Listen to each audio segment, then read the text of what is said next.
kebiasaan itu kebawa tuh ke US. US ngikutlah di pasar modal sana. Ya? 4 musim kok musim 4. Oke, Indonesia 2 musim. Musimnya nyampur lagi. Nyampur. Kadang ada musim rambutan, musim durian gitu. Itu lebih sesuai Pak daripada musim cuaca kita.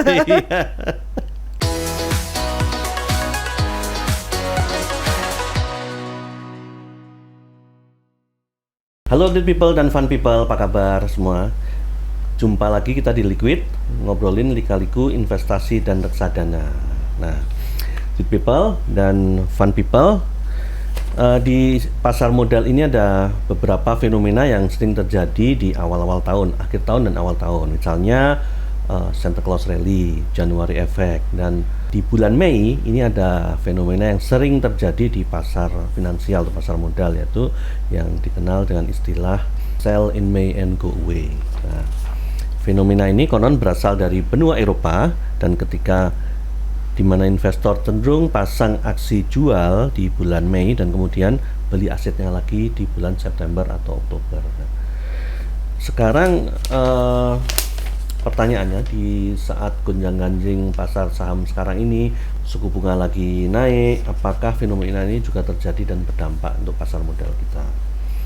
Oke, good people, kali ini kita akan ngobrolin mengenai sell in May and go away bersama partnernya BNIAM, seorang pakar di bidang finansial juga, bidang investasi, yaitu Mbak Rosafina Irene Mufida. Selamat siang Mbak. Siang Mbak Rosafina ini nama bekennya Mbak Ovi. Nama panggungnya. Nama panggungnya. Oke, apa kabar Mbak? Sehat Mbak? Sehat Bapak. Ya, terima kasih sudah berkenan hadir di BNIAM untuk ngobrolin lika-liku investasi dan reksadana. Makasih udah diundang. Oke Mbak, sebelum kita ngomongin topik tadi, kita pengen mengenal lebih dalam lah, atau paling enggak mendapatkan Lead People dan Fun People remind lagi mengenai Fantastic Mbak. Cerita dikit dong tentang Fantastic. Oke, Fantastic itu aplikasi platform yang kita bangun untuk membantu nasabah untuk quote on quote menabung. Iya, jadi kalau ngomong menabung aja kan lebih identik dengan nabung di bank, misalnya, atau di deposito. Nah, kalau di Fantastic sendiri kita membantu nasabah untuk merubah mindsetnya dari nabung di bank dan deposito untuk bergeser nih ke investasi. Nah, di Fantastic sendiri itu untuk produk investasinya ada reksadana, ada saham sama SBN. Nah, yang yang primary-nya.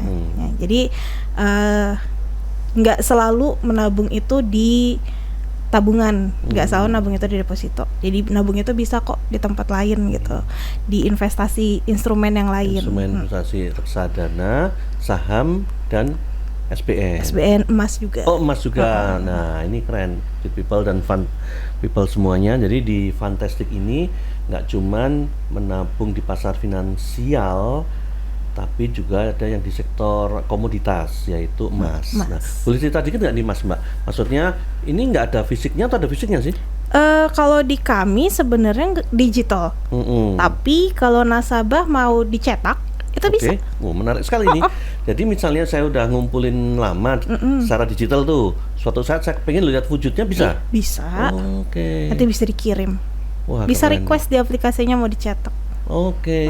Jadi memang ini bukan kaleng-kaleng ya, maksudnya bukan cuman kita punya emas tapi di aplikasi. Jadi kalau rekan-rekan itu pengen nanti untuk mas kawin ya, dalam ada wujudnya itu bisa. Bisa.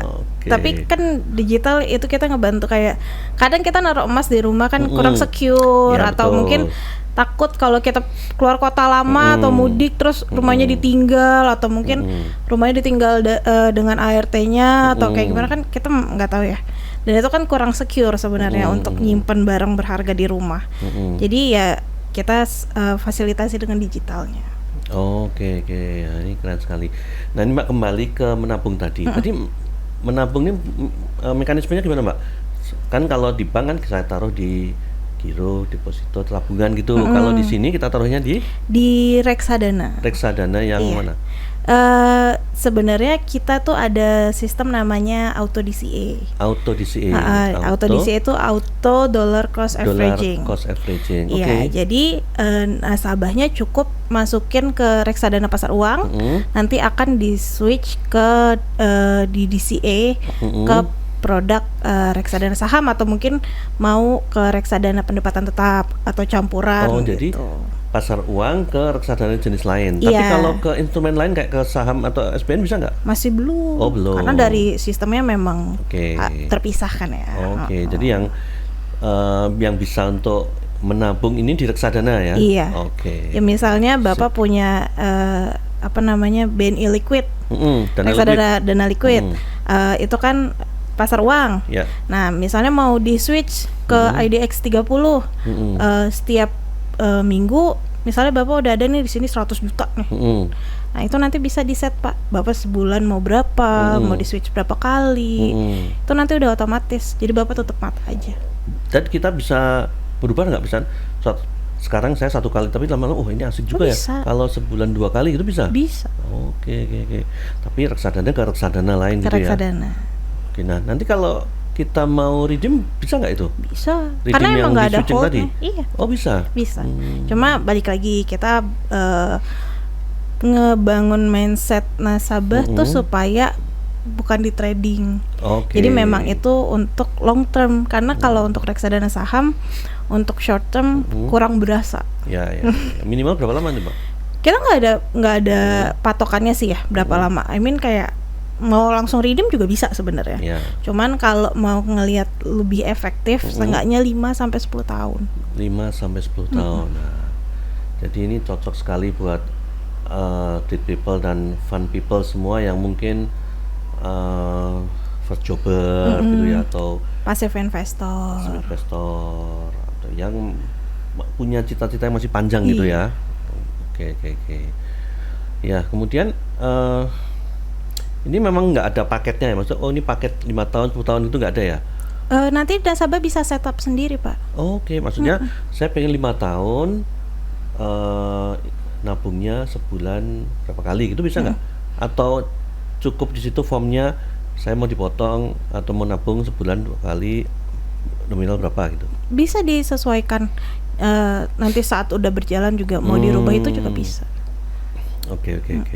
Kita mau nggak mau harus user centric, jadi kita harus mengakomodir semua keperluannya nasabah. Iya.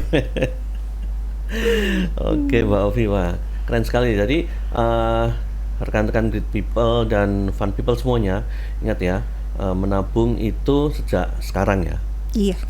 Sejak kemarin harus. Sejak kemarin. Nah, kalau tagline-nya BNI kan Better Future Invest Now. Kalau Fantastic itu invest yesterday ya.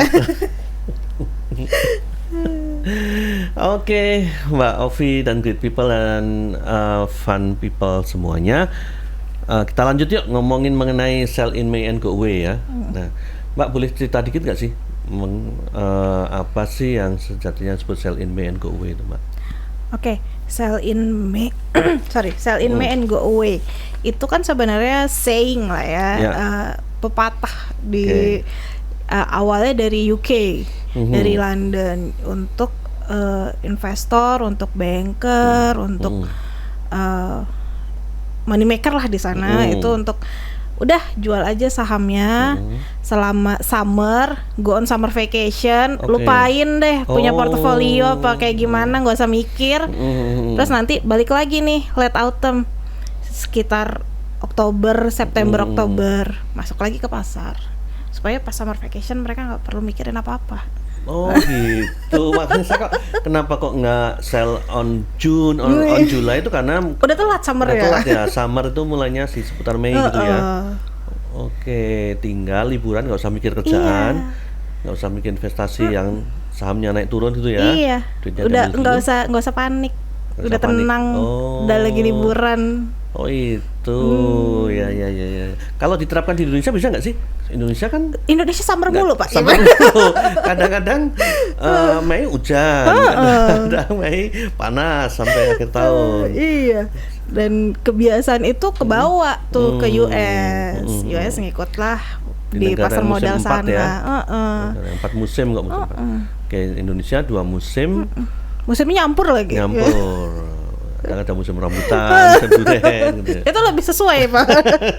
Daripada musim cuaca kita.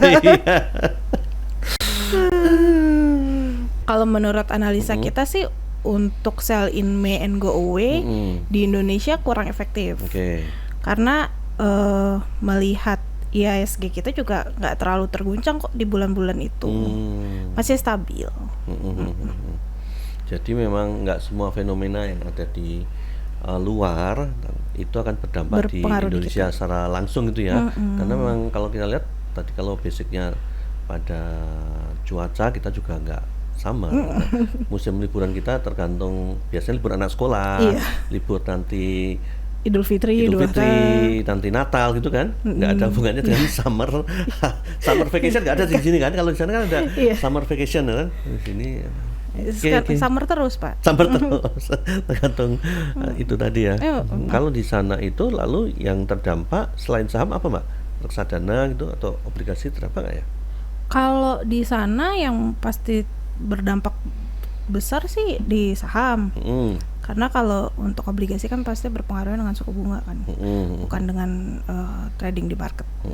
Jadi ya saham, of course dia berpengaruh, dan mungkin pekerja-pekerja biasa juga sih.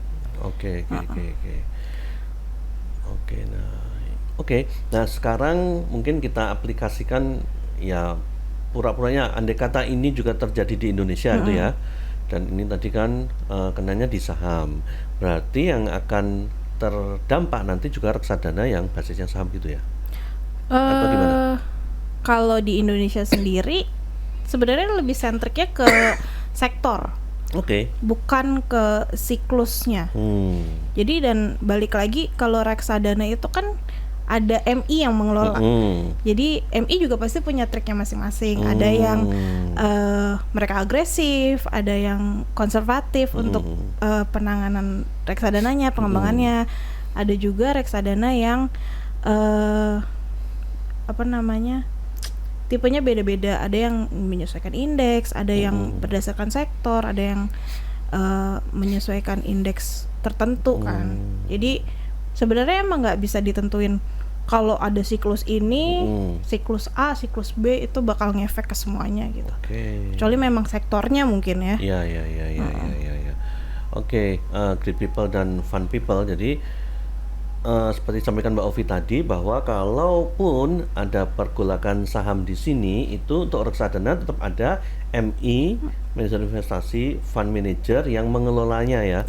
Mencoba mengantisipasi gejolak yang terjadi dan untuk matching supaya dampaknya itu tidak terlalu besar ya kan. Itu jadi kalian nggak usah terlalu khawatir atau takut kalau urusan dengan reksadana ya. Karena sudah ada yang mikirin udah ada kokinya yang masak ya, harga cabai naik, berarti atau pakai yang lain gitu kan, atau kurangin cabainya. Oke. Nah, jadi para investor nggak usah terlalu khawatir ya. Seperti sekarang ini mungkin kok sektor ini lagi naik ya, itu udah kan reksadana isinya juga banyak saham kan, nggak mungkin cuma satu.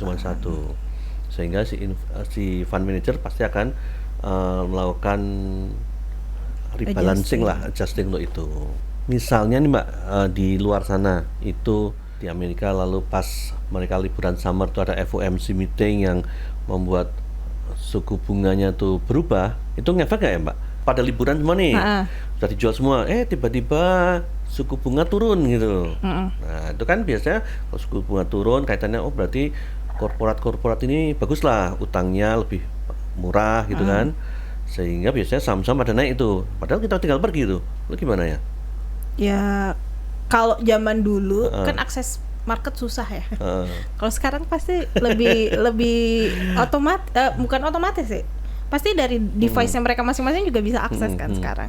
Cuma ya itu balik lagi tadi, kita nggak tahu saat kita keluar itu bener nggak nih di paling tinggi, atau nanti pas kita masuk bener nggak nih yang di paling rendah. Makanya balik lagi kita infokan ke nasabah kita untuk DCA. Kenapa mesti DCA? Supaya mereka bisa dapat di harga yang fleksibel, yang bervariatif.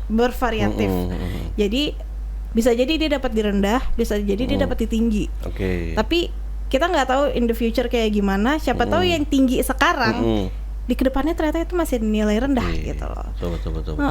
Karena kita nggak tahu seberapa masa depannya kayak gimana. Ini sudah bottom atau masih deeper lagi, bawah lagi gitu. Atau ini sudah tinggi, udah ceiling, ternyata masih ada lagi. Atas langit masih ada langit, Pak. Betul. Itulah gunanya dari DCA ya. Jadi kita ya masuk aja, tutup mata, tapi balik lagi jangan main short term. Kita harus long term. Karena kalau short term belum berasa nih. Ini untuk semua reksadana atau gimana, Mbak? Maksudnya untuk indeks ataupun untuk saham atau juga untuk pendapatan tetap? Kalau kita melihat untuk semua ya. Semua. Kalau emang dananya hanya untuk di pooling, mungkin lebih safe itu masuk ke reksadana pasar uang, karena dia nggak terlalu fluktuatif dan toh untuk pencairannya sendiri bisa lebih cepat. Mungkin ini untuk jaga-jaga aja ya pasar uang. Ya, kita kayak dana darurat gitu. Betul, darurat. Sementara untuk yang kebutuhan jangka panjang tadi pakai yang saham bisa. Kayak misalnya anaknya baru lahir nih, tapi nabung buat sekolah nanti. Kalau umur berapa sih aku nggak tahu. Mulai sekolah misalnya masih 10 tahun lagi gitu. Mulai nabung dari anaknya baru lahir juga kan dipakai 10 tahun lagi, itu pasti udah berasa sih. Itu ngomong-ngomong kita bisa switching ke reksadana dari berbagai MI nggak? Harus 1 MI sih, Pak. 1 MI. Nah, ini Great People dan Fun People. Yang penting ya tadi untuk DCA tadi itu harus 1 MI. Jadi misalnya kalian RDPU-nya di BNI Asset Management, dana liquid ya, nanti ke produk-produk BNI Asset Management yang ada di Fantastic. Ya, oke. Kalau emas tadi belum bisa DCA, Mbak? Belum sih kalau emas, karena peraturan OJK-nya kita nggak boleh simpen dana. Oh gitu. Iya, jadi kalau ditaruh di kita dananya, kita menyalahi peraturan OJK. Jadi kita paling bisa set reminder untuk nasabahnya. Cuman kalau untuk DCA yang di reksadana tadi kan kita bisa pull dulu nih dananya di RDPU. Nanti kan saat jadwal switch DCA-nya nanti bisa di switch. Nah, itu kan udah pakai sistemnya kan, udah ada. Dan sistemnya juga udah diakomodir dari KSE-nya. Nah, itu kalau untuk dari RDPU ke emas berarti redeem dulu ya? Redeem dulu. Nggak bisa otomatis switch gitu ya? Belum sih kalau sekarang. Mungkin nanti ke depannya bisa. Oke. Nah, ini walaupun sedikit melenceng, tapi kalau reksadana itu cyclicalnya gimana, Mbak? Kalau tadi kan saham ada tuh cyclicalnya tadi yang kayak sell in May. Kalau reksadana gimana, Mbak? Sepanjang pengalamannya Mbak Ovi? Pengalaman kita malah ngerasanya reksadana itu tergantung libur, tergantung waktu-waktu libur ya. Saatnya misal Lebaran nih. Orang masuk nih sebelum saat puasa lah mungkin mereka udah mulai masuk.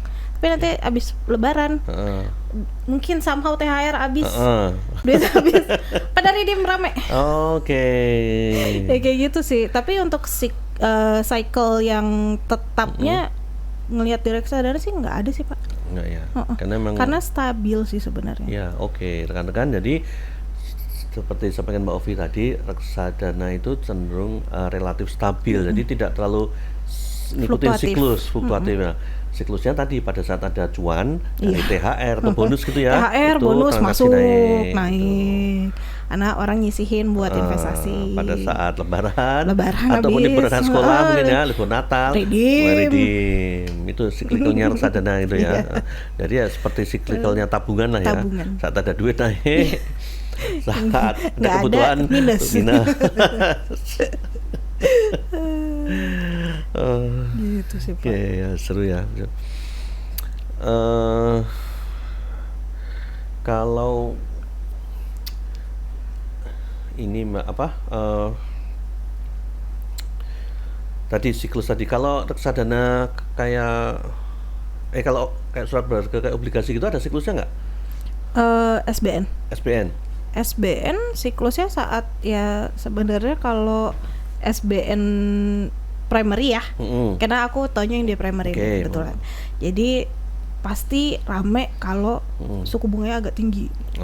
Karena kan seenggaknya SBN kan itu suku bunga BI kan naik nih, sebenarnya itu rame sekarang ST yang beli. Karena untuk Kemenkyu nentuin kuponnya berapa, itu mereka benchmarknya di BI 7 Day Repo Rate. Betul. Nah itu pasti di atasnya. Ya lumayan dong. Masuknya lumayan besar kan. Jadi BI rate-nya tuh 6,25 kan ya. Kuponnya itu 6,4 kalau nggak salah. Lumayan ada spreadnya. Dan itu floating. Somehow nanti suku bunganya naik, kuponnya ikut naik ini, yang ST. Jadi sekarang ya memang lagi ramai. Jadi mengikuti suku bunganya sih Pak, kalau untuk SBN. Oke. Nah ini Mbak, kalau SBN lagi rame, kira-kira reksadana turun nggak? Atau orang pada switch tuh nggak? Enggak juga sih, karena karena kan balik lagi SBN itu bukan tradable. I mean SBN ST ya, ST SBR itu non tradable. Nah, dan SR sama ORI itu tradable, bisa dijual kapan aja sebenarnya. Cuman balik lagi nilainya harga pasar. Dan harga pasar ya bisa jadi dari sekuritasnya menentukan, atau dari banknya menentukan, atau dari market yang menentukan kan. Nah, kalau reksadana dia memang sudah ditentukan dari harga pasar, tapi lebih liquid dananya. Dan kayak udah ada quote on quote standby buyer-nya, dibeli lagi kan dari MI-nya, pasti akan cair gitu. Kalau nunggu ORI atau SR untuk sampai ada yang ngebid mungkin misalnya kan mungkin waktunya agak lebih lama. Gitu. Jadi likuiditasnya beda ya? Likuiditasnya beda. Walaupun tetap bisa cair dan itu pasti dijamin negara, cuman untuk dari sisi nasabah yang perlu dana, gue perlu besok nih. Nah itu agak lebih susah tuh kalau untuk SR dan ORI ya. Lebih susah tuh bisa sampai berapa hari? Kita sih sebenarnya di Fantastic menargetkan maksimal seminggu. Oke. Cuman kalau untuk dibandingkan dengan reksadana, kan reksadana pasar uang lagi kan bisa 1 hari kan. Betul. Nah, itu. Memang dia tidak seliquid reksadana dan memang bukan buat trading ya. Bukan. Kecuali yang di secondary. Kalau di secondary kan memang udah buat trading kan itu. Nah, kalau untuk primary sih kurang. Emang kita mindset nasabah untuk nabung sih Pak. Tagline kita malah we are not trader, we are investor. We are investor. Ingat tuh rekan-rekan people dan fun people. We are not trader, but we are investor. Keren nih. Oke, Mbak Ovi, kira-kira ada saran-saran nggak Mbak, atau masukan atau apa untuk para investor tadi, terutama investor pemula Mbak? Untuk pemula ya, yang pertama sih sesuaiin risk profile. Karena kalau nggak sesuai nggak bisa tidur Pak. Gimana itu Mbak? Misalnya konservatif nih risk profile-nya, tapi masuk reksadana saham, tapi trading, nggak tenang hati Pak. Ntar tiba-tiba buka market, aduh segini kan. Kitanya nggak tenang, nggak bisa tidur. Menyindir diri sendiri Pak. Dulu aku gitu, karena waktu kuliah masuk pasar modal, nyoba-nyoba trading, nggak bisa deh nih, nggak tenang hatinya. Sama Mbak, saya tuh jiwanya saya moderat. Nah pas iseng-iseng mau main saham gitu nggak tenang gitu. Aku ini kok merah lu gitu kan. Nggak tenang Pak. Jadi udah gitu kalau udah loss, apalagi lossnya banyak, PTSD. Udah males lagi nanti investasi. Enggak, gue udah nyobain ini padahal yang dicobain salah. Betul. Nah itu yang pertama. Yang kedua, jangan FOMO. Oke, itu gimana Mbak? Ya jangan ngikutin orang beli A, misalnya saham A. Oh lagi rame beli saham A, beli. Itu kan udah kegoreng nih sahamnya nih. Kesindir juga nih. Teman-teman sebelah beli apa? Oh ini beli. Ikut beli. Iya makanya. Mau nyalain lo itu kan lu sendiri. Jangan FOMO ya. Aku nanya, lu gimana? Ya sama lah rugi lah. Kan kita satu kapal. Iya gitu sih Pak. Ya. FOMO tuh yang menyebabkan banyak. Oh gitu ya. Untung ada pencerahan dari Mbak Ovi. Kan kadang-kadang kita merasa, wah teman ini kayaknya dia udah jagoan nih mainnya kan, udah sering main. Guping dong. Oh itu oke, gitu. Sering main berarti sering kalah juga Pak. Yang menang cuma Bandar. Iya betul. Oke, yang ketiga ada nggak? Yang ketiga nabung Pak. Dari yang kecil dulu, bangun habit. Bangun habit menabung. Mau nabung reksadana ada yang mulai dari 10.000 kok. Bangun ini habit. dari Fantastic mulai 10.000 juga semuanya? Ada atau semuanya? Enggak semuanya? semua, cuman ada yang dari 10.000. Kayak pasar uang mostly 10.000. Pasar uang 10.000. Bangun habit dulu, nabung dikit-dikit. Kalau udah sering, udah kebiasaan nabung, ntar pasti ngerasain enaknya sendiri. Oh nambah nih, seminggu jadi 20.000, seminggu lagi jadi 30. Yang penting bangun habitnya dulu sih. Iya. Terima kasih loh Mbak pencerahannya. Sama-sama Bapak. Apalagi Mbak ada lagi yang keempat. Jangan beli saham gorengan Pak. Nah itu saya juga pernah, sampai saya masih mirah-mirah dan gak jelas tuh. Karena ya waktu itu ada teman bilang, ngapain beli yang mahal-mahal, yang murah aja nih tempatnya nih. Yang murah udah digoreng. Ada barang ada harga Pak. Iya. Nah, makanya kalau gorengan yang itu aja Mbak ya. Gorengan beneran. beneran. Beneran ya. Makanan aja. Enak bakwan daripada saham. Ya makanya udah taruh aja di reksadana, toh ada timnya, ada orang yang lebih ahli yang ngurusin daripada kita mesti pusing sendiri kan. Biarin aja orang lain yang pusing. Oke, Global, tadi saya sampaikan tadi masukan dari Mbak Ovi untuk investor pemula. Yang pertama, investasi sesuai dengan profil risiko. Itu. Jangan beda-beda. Kalau beda bikin nggak bisa tidur ya. Yang kedua, jangan FOMO, jangan ngikutin tren. Biarlah orang ngomong apa, kita harus punya analisa sendiri. Gitu. Yang ketiga, bangun habit untuk menabung. Yang keempat apa tadi Mbak? Itu titipin di MI aja. Titipin di MI. Tutup mata. Udah ada ahlinya. Jadi ahli. kita nggak usah misalnya kita memang nggak ada waktu, pengetahuan mengenai investasi juga nggak terlalu tinggi atau kurang. Kemudian gampang deg-degan, udah kasihin ke MI ya. Silakan pilih MI apa yang kira-kira cocok ya. Kalau ke BNI Asset Management ya alhamdulillah gitu. Masukin Fantastic lebih keren lagi gitu kan. Oke, Mbak Ovi, terima kasih Bapak. banyak Mbak bincang-bincang kita yang nggak lama, tapi ini banyak memberi inspirasi buat saya dan tentunya buat Great People dan Fun People semuanya.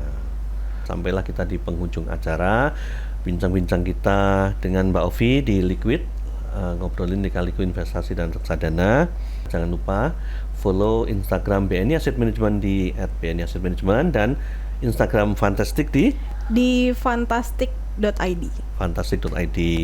Kemudian kalau untuk download aplikasinya bisa di-download di Apple Store, Apple iOS atau di Android juga bisa. Di aplikasinya namanya Fantastic. Oke, itu satu hari jadi? Hari ini KYC 5 menit juga jadi Pak. Hari ini KYC 5 menit juga jadi. verified. Langsung bisa transaksi. Verified. Jangan lupa ya, langsung transaksi. Harusnya sejak kemarin, tapi hari ini. Oke, dan saksikan episode podcast lainnya di Spotify BNI Asset Management, di YouTube BNI Asset Management, dan juga cuplikannya di Instagram BNI Asset Management. Oke Mbak Ovi, kita sudah acara hari ini dengan semuanya BNI AM. Better Future, Invest Now.